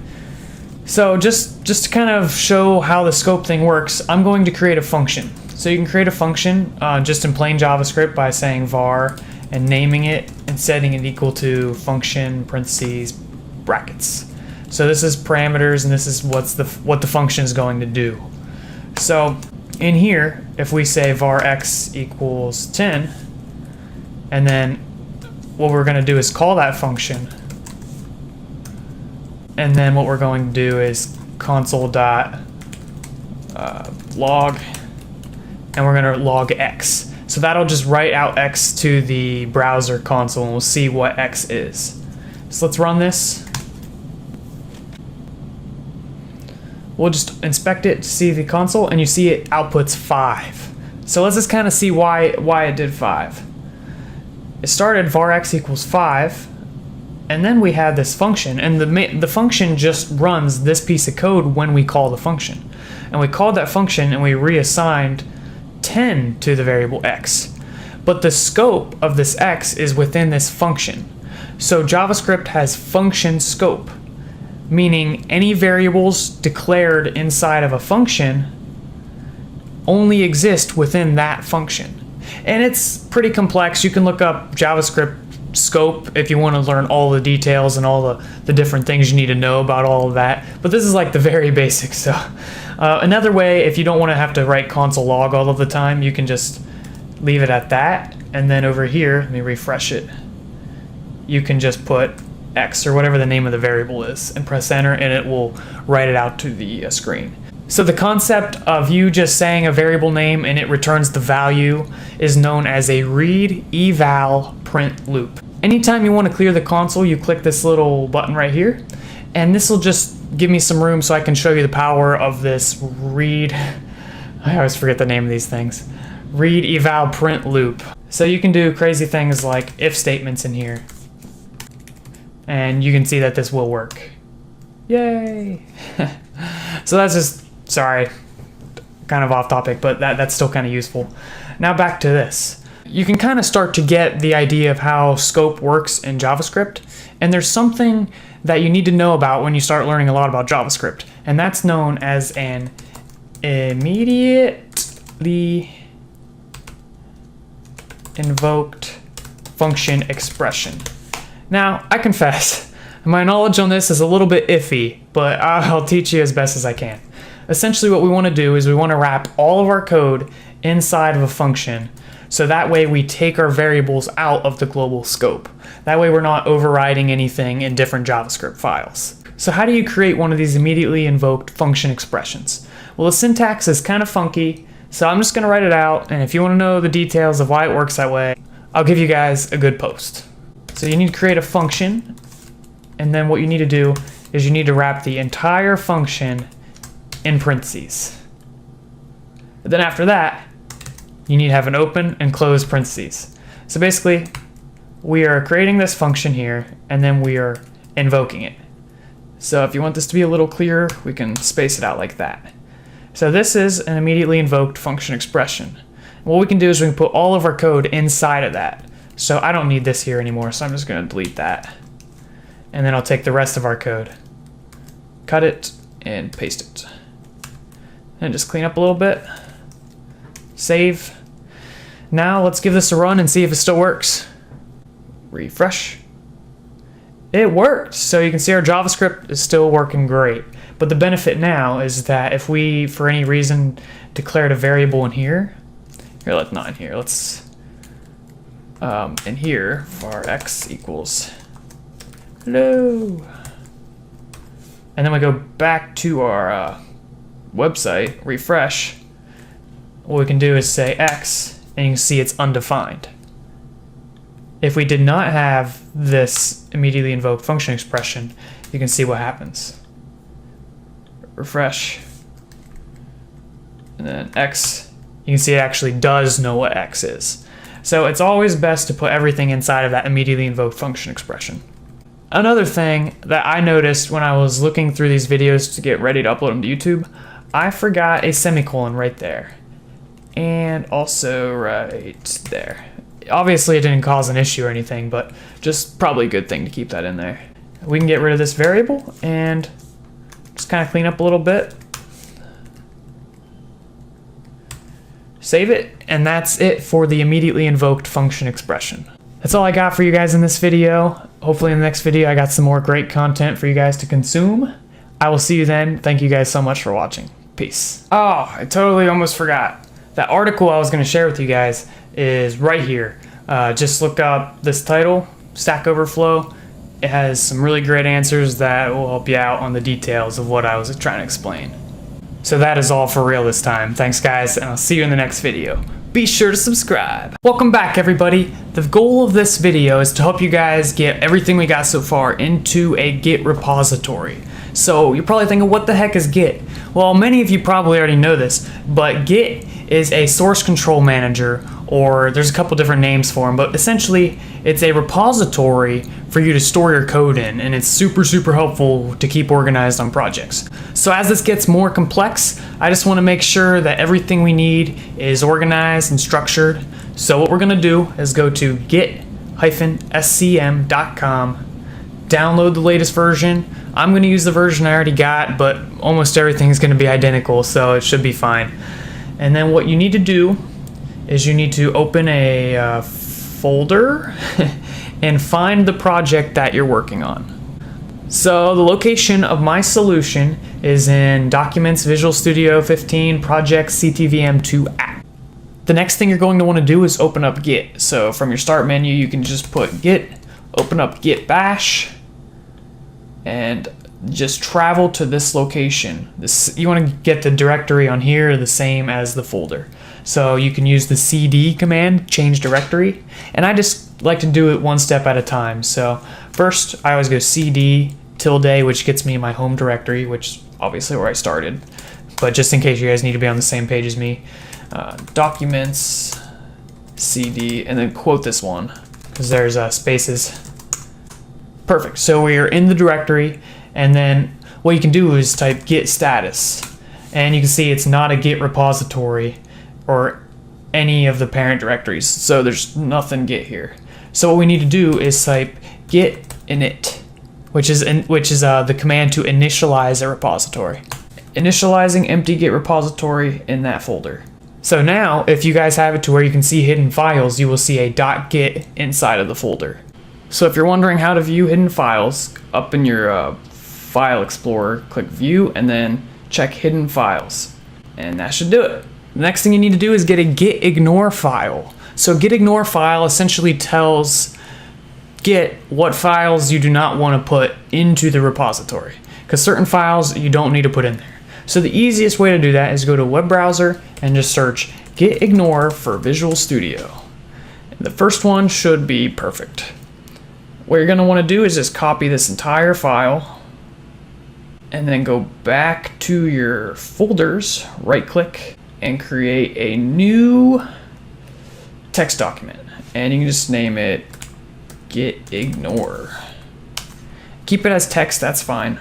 Open it up, paste it, and save it. You can go File Save or Control S, whatever. And then once it's already done, you can go over here, delete the ending, and put a dot at the beginning. Oh, okay. So I guess that's not going to work. So the other way you can do it is type mv and then put the name of the file, gitignore.txt, and we're going to rename that to .gitignore. Perfect. So hopefully you guys got all that, and you should be up to speed. Now what? You can go back into this and say git status. That's going to list every single thing in here. If you want a good tool, like a graphical user interface tool to look at all this, I would suggest Sourcetree.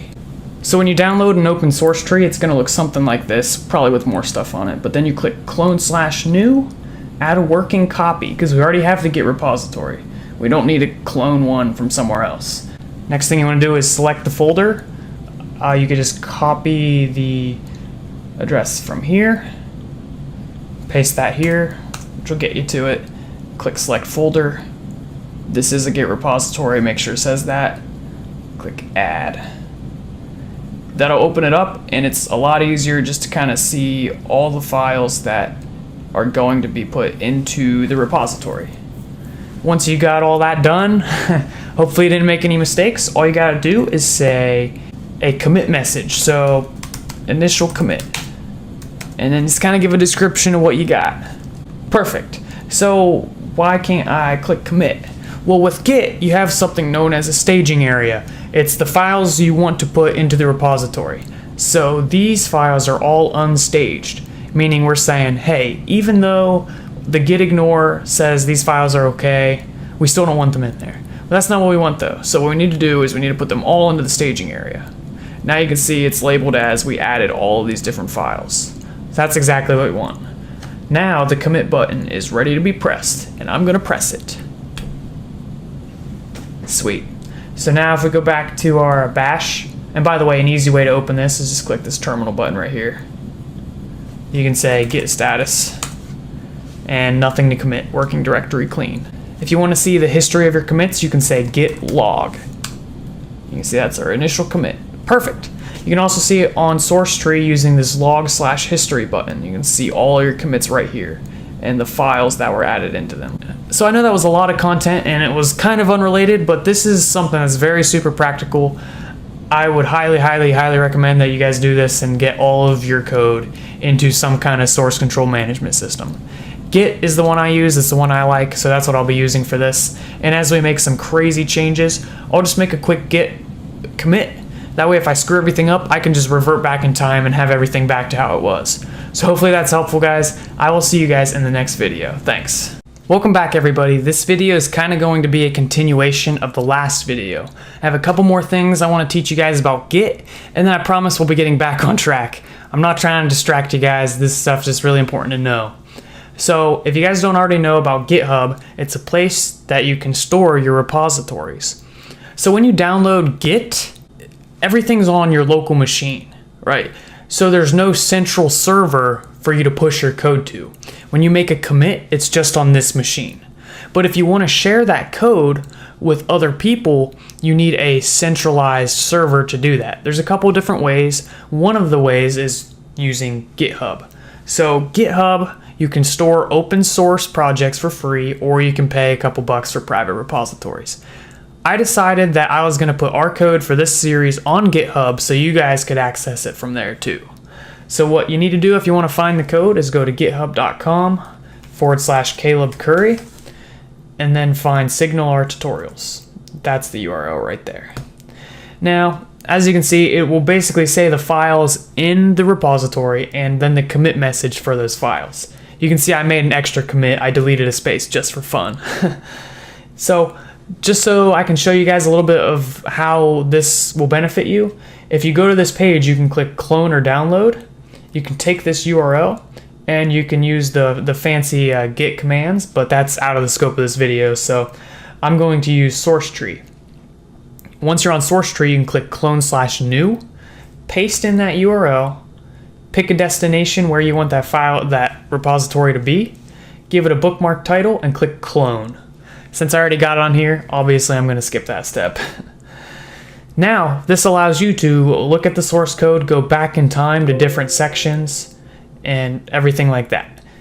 Now, one thing I wanted to point out is there's this master here, and then there's this origin/master. Origin is a name for the central repository on GitHub. So what that means is that master is my local copy of whatever I'm working on. So just to illustrate this, I will make a change. I'm going to add a line on here and then go back to Sourcetree, and in the log/history there will be an uncommitted changes. Here is where you can decide what you want to commit into the repository and what you want to keep. So over here you can see what changes I made, and obviously I really didn't make any changes at all. Both these lines look exactly the same, but just for kicks I'm going to commit this to the repository. I added that to the staging area, and now to make a commit you need to go to file status and say whatever you want.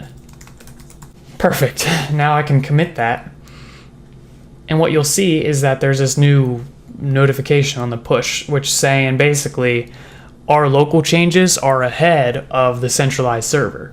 So you got master and then origin/master. So we can push those to the centralized server to get the centralized server up to date with our local changes. Alright, so it just pushed, and now if you go back to the web browser to GitHub, do a refresh, you can see that the new changes are already visible I added a blank line. You can just move along. Don't worry about that. That commit is not important. So that's all I got to say about Git and GitHub for now.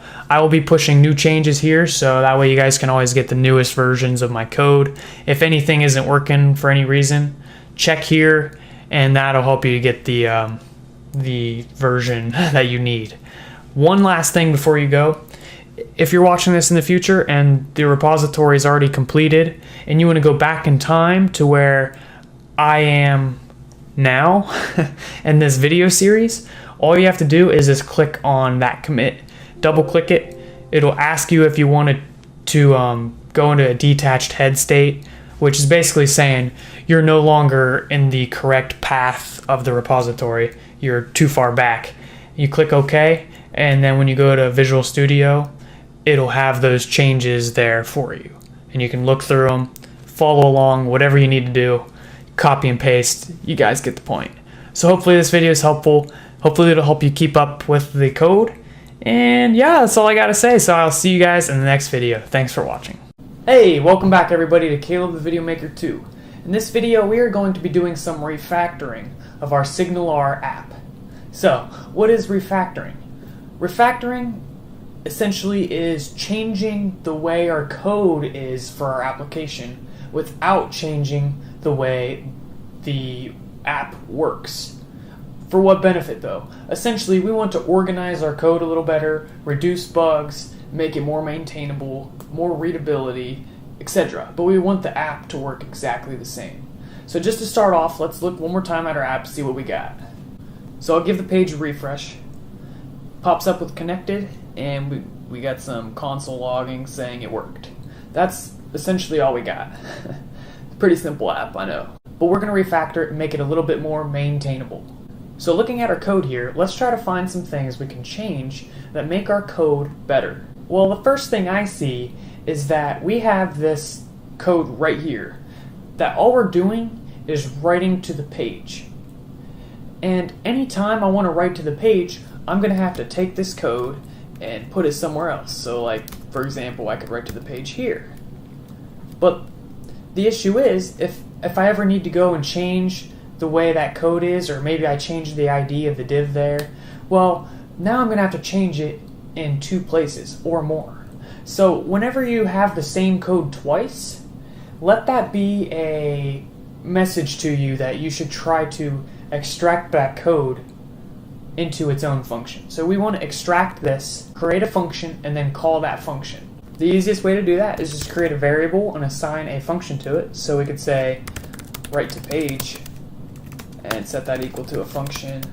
And then inside of these brackets, we want to take this code, put it in there. So now we have a function that's going to do that. And instead of using this code, all we have to do is say the function name. So within here, we could say write to page, put parentheses. Great, okay, there's an error. What's wrong? I think I accidentally deleted my brackets there. There we go. Okay, so is this going to work? Let's try it out. I don't think it's going to work. Message is not defined. You just got pwned. What does that mean? Well, what we're adding to the page is this message here. And if you remember me talking about that scope, this message is a parameter on this function. After this function ends, the browser doesn't know what the heck message is, okay? You're just wasting your time. Because you can see the brackets open here and end here. Anytime we're outside of this function, message basically doesn't exist. We need to set message as a parameter and accept it through arguments when we call that function. So here we need to go message. And then up here we need to say message. So now we're kind of making this hopping thing. We call this function, we pass in a message, we write that message to the page, and that gives it to the function down here, so now it's assigned to this variable, and we append it to the page. If you want to see that a little bit more clearly, we could change the names of these things. So message 1, message 1, message 2, message 2. Just so you can clearly see how this works. Message 1, in this example, it's assigned to message 2. And then message 2 is rebroadcasted to the page. But we don't need those names for now, so let's just delete those. Will this work? I don't know. Let's give it a try. Success! Sweet. Great. We're getting somewhere. Now, just to show you how beneficial this can be, if I ever want to write to the page, I can just call this write to page function. And I have the perfect example of where we might want to do that. Up here in this console log. Generally, console logs and alerts are considered unprofessional and annoying and usually just something you use in development. So in a production environment, you want to try to do something else. So we're going to replace this with writing it to the page. All you got to do is say write to page.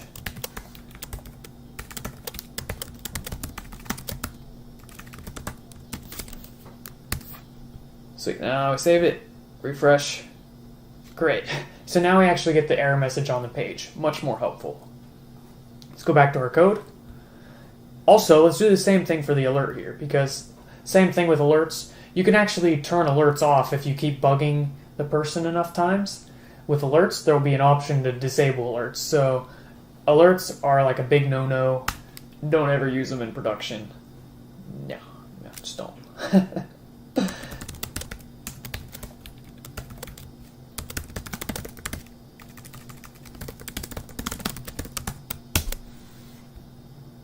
There we go. Now, if for any reason Signalr doesn't work, we don't get an alert. We have the error put on the screen, which is much better. So what else can we do here? Well, there's something else I noticed. Connection.myhub is here once, and connection.myhub is here another time. And generally when you do something multiple times, sometimes it's helpful to kind of break that off into its own little thing. So what I'm going to do is up here is create a variable, name it myhub, and set it equal to that little section. So $.connection.myhub. Now, anywhere we have $.connection.myhub, we can just replace it with myhub. Also, make sure you don't delete this line, because this is actually different. It's just connection.hub. That's just to make your Signalr connection. That's not working with any specific hub. So be careful with that. We want to delete this here and this here. Great. Let's see if everything still works. Go back to the browser, refresh. Seems to be working great. And the benefit is that our code is much easier to read, much easier to maintain, less prone to error and bugs. It's just overall better. So as we go on, if I find that we need to refactor some more, I will see how we can do that the best way and hopefully make our app even better. So that's all I got for this video, guys. Hopefully it was helpful. I will see you in the next video, and it's going to be great, so I'm excited. Hey, welcome back, everybody. This is my 4th time recording this, so I better get it right. So as a reminder, my name's Caleb from Caleb the Videomaker 2. We just got done refactoring our Signalr code, and now we're going to be adding some new features. So one thing I want to talk about in this video is what's known as method return types. So every single method has a return type. What's a return type? Well, when you have a method, something that does something, it returns data. The type of that data is what's known as the return type. So we actually kind of have an example of this here. We have a method called announce, and the return type is void, which actually means nothing. So we're actually not returning anything. But we could put something else in here like int and return an int. So essentially, if you think of a method as this process where you give it data, it does something with the data, and then gives back data, that introduces the concept of returning data, because you can't give back data unless you have a return. What type of return needs to be defined in C#? That's because C# is what's known as a strongly typed language. Every single piece of data has a type. By the way, just to be technically correct, there is also a dynamic data type, which kind of breaks the rules, which is how Signalr kind of works. So if you look here, if you hover over this, it says dynamic. That's the data type of this. So just kind of giving you the exception to the rule there. Before we dive into this, I just wanted to give you a friendly reminder that I am still making commits to the repository. I'm not going to show you guys every single time I make a commit because it's redundant, but every time we complete a section, I'll be pushing it to the repository. So if you're following along, you'll want to do the same thing. And that'll just be easier for me having these steps, and also for you guys who download the repository, just so you have more common checkpoints. But that's enough for Git. Let's get back to actually making code. So yeah, all right, let's do that. I have this idea of what I want to do. I want to create a method that returns the date time of the server. So what is a date time? It's the combination of a date and a time. And we can get the current date time of the server and send that to the client. I just think it'd be cool just to be able to request from the server the current date time. There's a couple of different ways we can do this. Here's one. We could create a method essentially and say public void get server date time. And then within the method we could say clients dot caller. That is another thing that is very important to know. So up here we say clients.all. That rebroadcasts it to everybody. But if you just want to broadcast it to the person who invoked this method, then you can just use the caller keyword. So then you could say the name of a method here that's on the client side, like display datetime.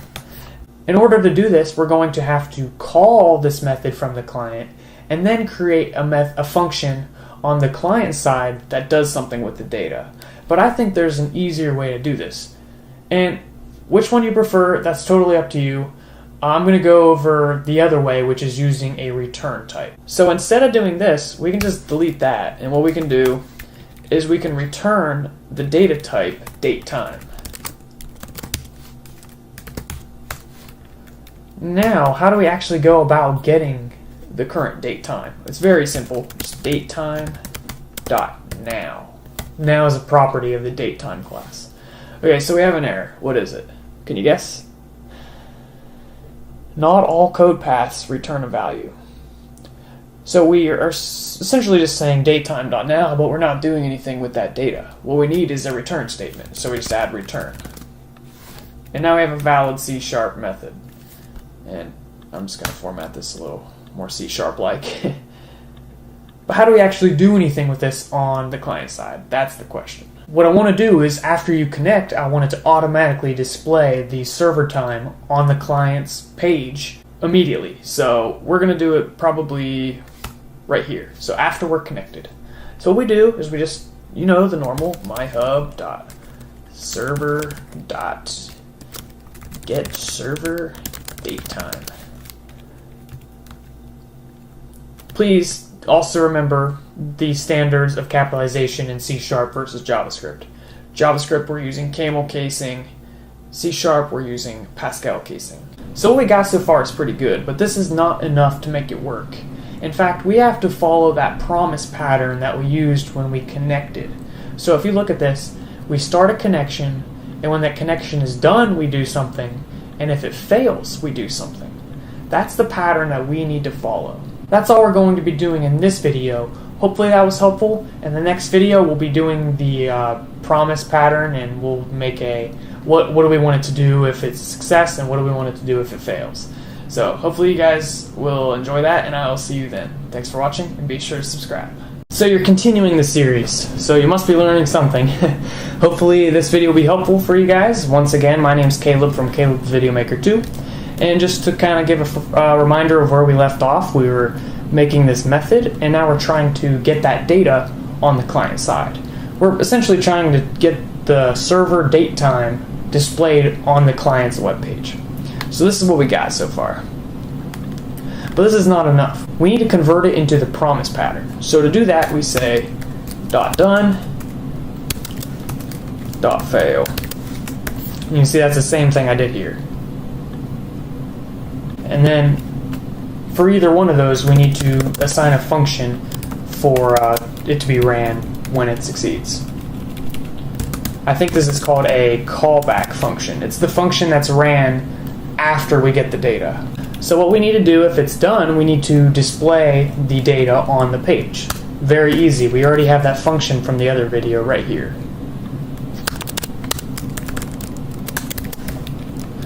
Well, how do we put the data in there? Well, there's a really interesting way on how to get the data. And this function here can actually take a parameter, and we can just name it whatever we want. We'll just put data, and then we can write that data to the page.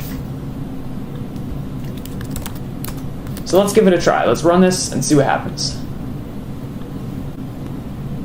Oh, sweet, it's working, yeah. All right, so what happens if it fails? Well, let's look. Literally nothing. So we need to do the same thing for failing.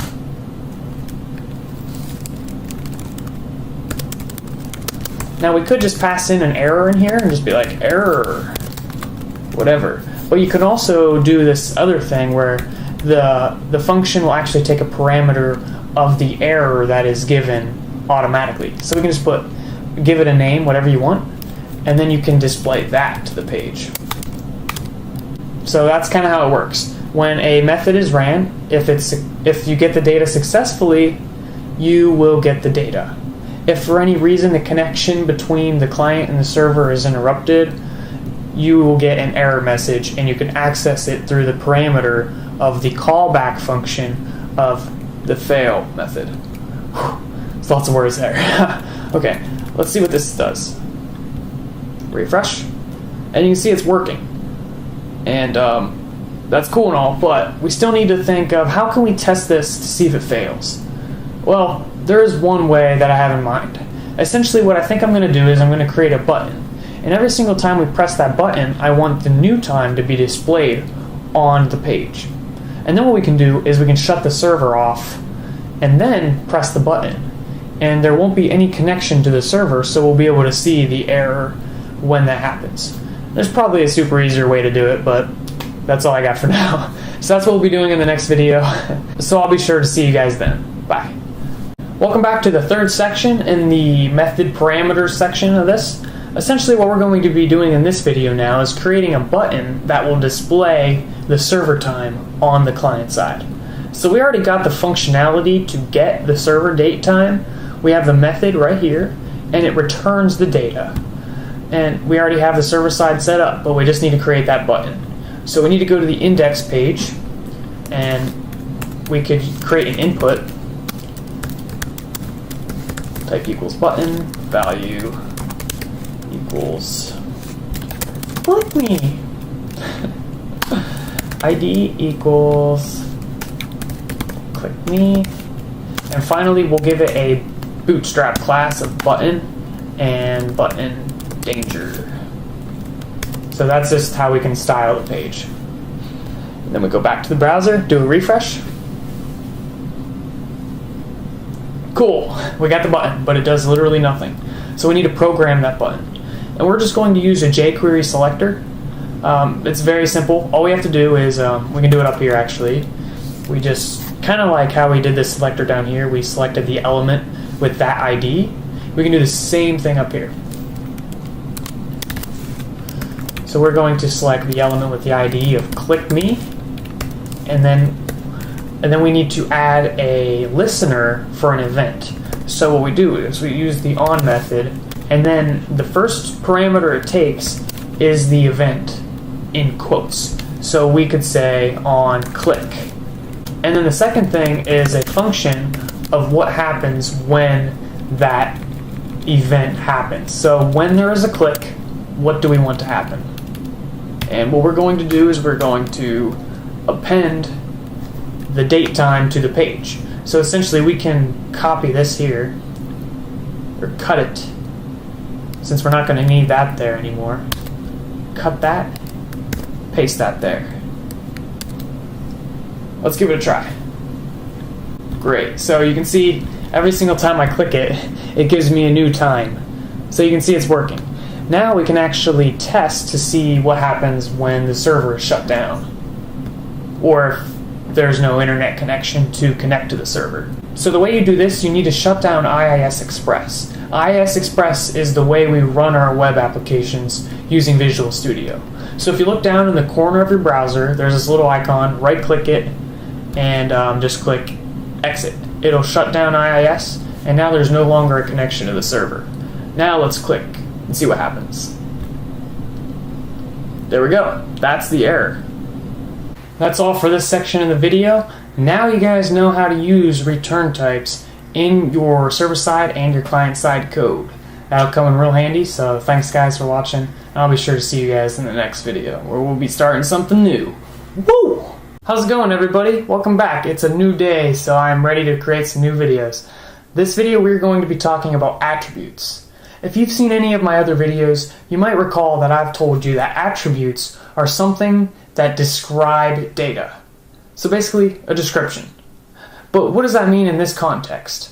Well, on the server side in the C# code, there's something called attributes, and they describe a little bit more detail how our class works, or how it's accessible, etc.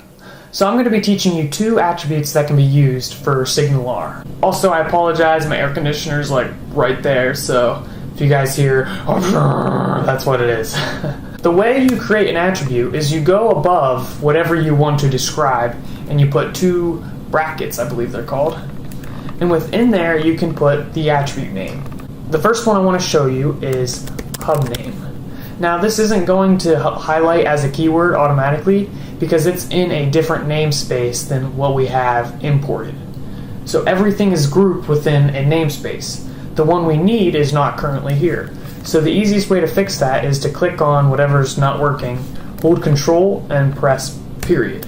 That will give you some tips, and one of the suggestions is to import the namespace microsoft.aspnet.signalr.hubs. You can just press enter, and there you go.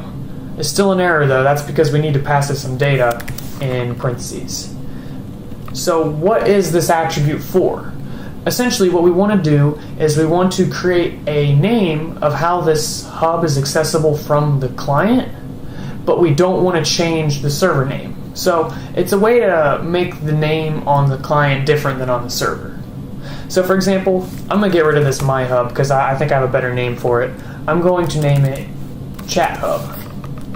And then in here we could just name it whatever we wanted, just chat. But there's one thing to keep in mind, and that this is case sensitive. So if you name it chat over here, on the client side we can't say lowercase chat. We have to use uppercase chat. That's different than just using the class name because it would automatically be converted to camel case and we would have chat hub with a lowercase c for chat.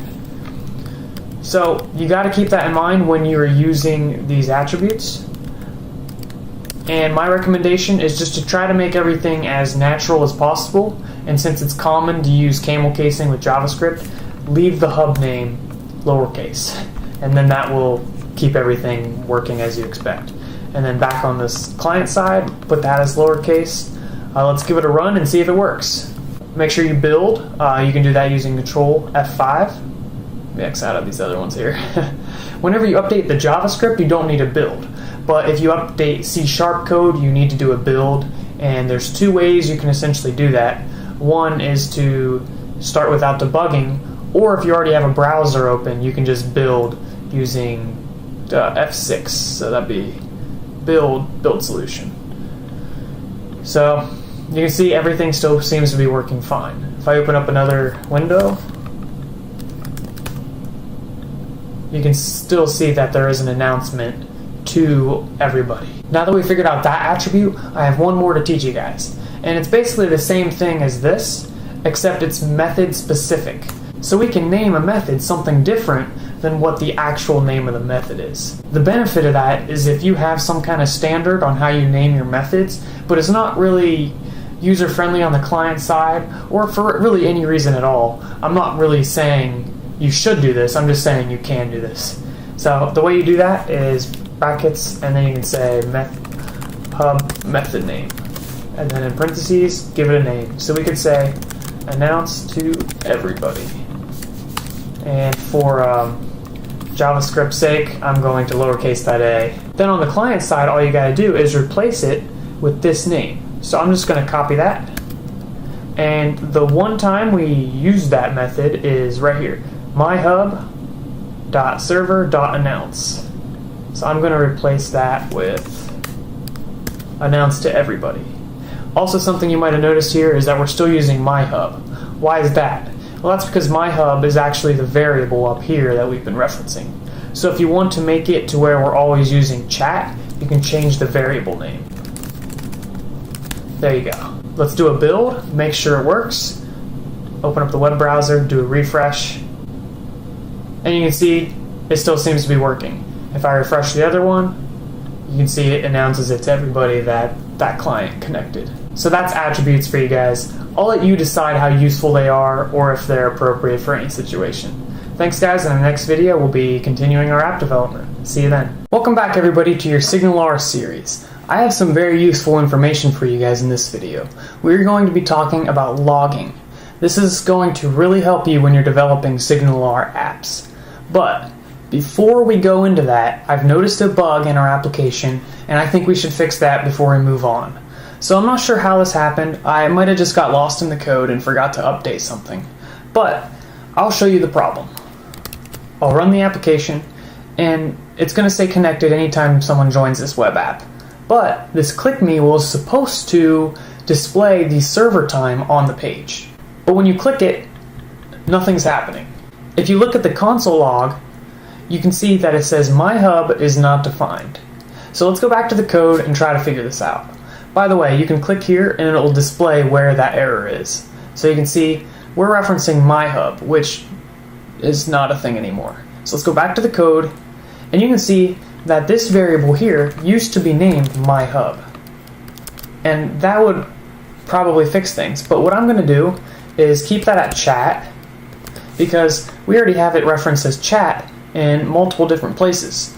So we just forgot to update this here to chat. And let's save that and let's give it a run and see what happens. Refresh. And you can see it's working.